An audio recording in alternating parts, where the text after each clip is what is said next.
Welcome to 2025, everyone. It's been 1 week since the new year began, and already we have had some large announcements from companies like Nvidia and AMD, such as the former's new 50 series GPUs.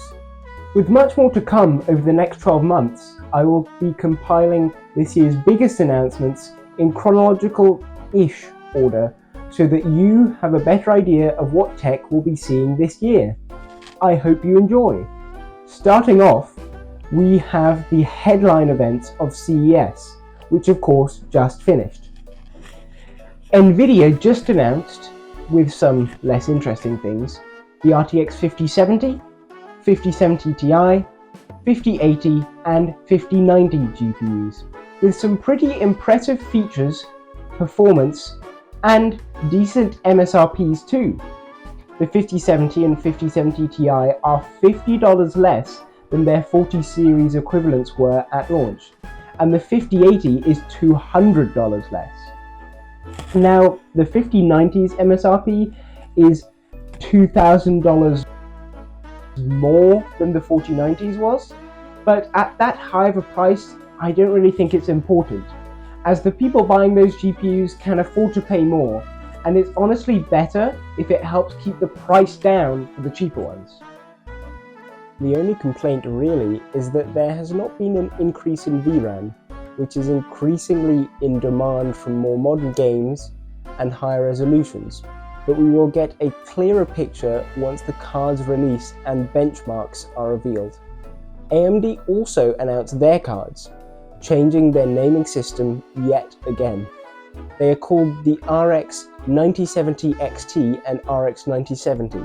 But we don't have any pricing information at this time. They also announced the next generation of Ryzen CPUs, which is more interesting in my opinion, but I don't have time to list them all here. If you'd like a video about them, please do mention that in the comments below. There have been some new TVs and other interesting tech announced as well, but nothing important enough to make this video. Possibly the next announcement of this month will be the Nintendo Switch 2. We don't know officially, but it seems more probable than not that there will be some kind of announcement soon, and that the Switch will then be released in March or April.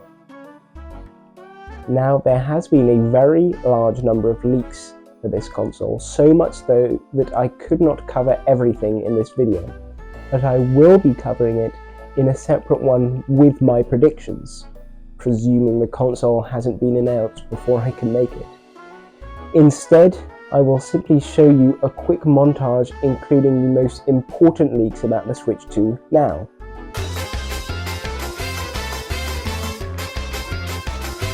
So, essentially, it's a larger, more powerful Switch with magnetic Joy-Cons and possibly Mario Kart 9 at launch.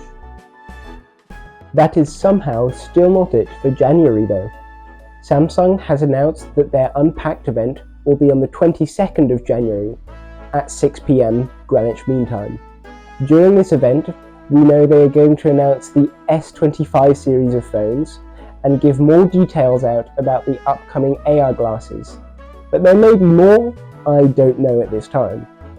We do have renders of the S25 series, and they will seemingly all have the Snapdragon 8 Elite chip, but I will make a dedicated video about them when Samsung's event happens.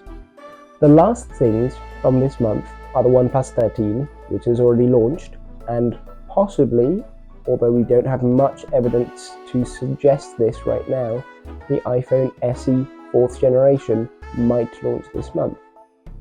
I suppose we'll see, but if it's not then there is a chance that Apple will have a spring event, possibly in May, where this iPhone SE 4th generation and some other product updates might be announced.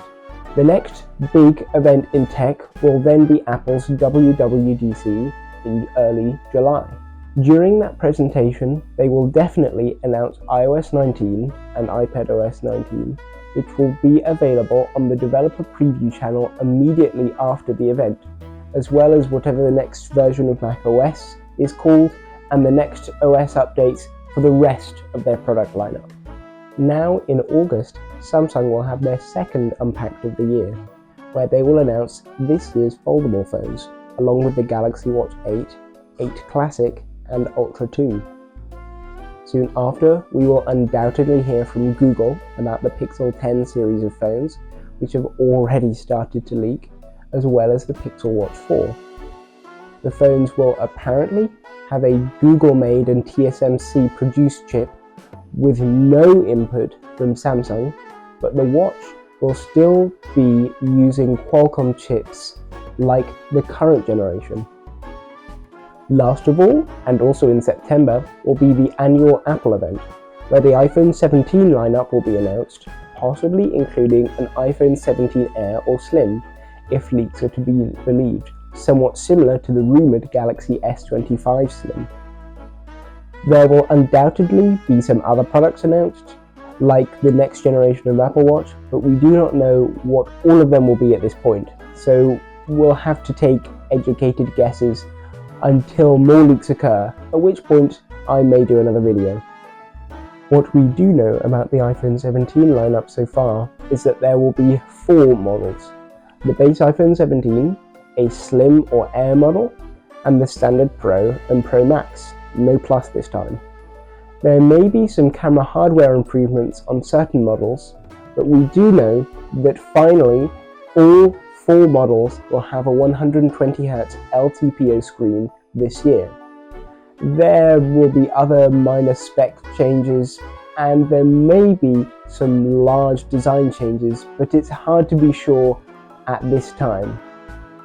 So that's it for this year's major tech announcements. Well, possible. I don't think any of the announcements that will be made later in the year will be as major as the ones I have mentioned in this video, but please do mention in the comments if there is anything that you think I have missed. I hope you all have a great day, and I'll see you in the next video.